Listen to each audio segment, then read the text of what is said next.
कहानी।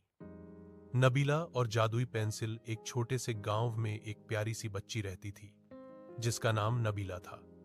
वह तस्वीरें बनाना बहुत पसंद करती थी, मगर उसके पास सिर्फ एक पुरानी सी पेंसिल थी जो अक्सर टूट जाती। एक दिन वह स्कूल जाते हुए रास्ते में एक चमकती हुई सुनहरी पेंसिल देखती है। जैसे ही वह पेंसिल से कुछ बनाती, वह चीज सच में हकीकत बन जाती। नबीला ने सबसे पहले एक पेड़ बनाया और फौरन उसके सामने एक बड़ा सा पेड़ उग आया। फिर उसने परिंदे बनाए तो वह आसमान में उड़ने लगे।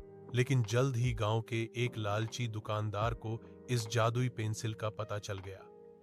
वह नबीला से पेंसिल छीनना चाहता था ताकि सोना और दौलत बनाए।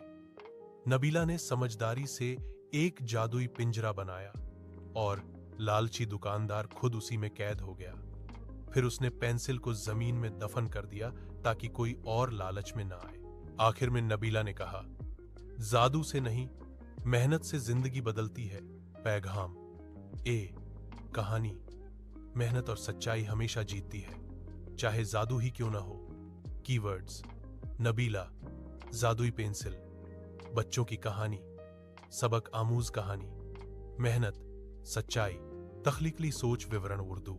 यह एक प्यारी और शिक्षाप्रद कहानी है, एक बच्ची नबीला की जो एक जादुई पेंसिल पाती है। कहानी बच्चों को मेहनत, ईमानदारी और रचनात्मक सोच का सबक देती है।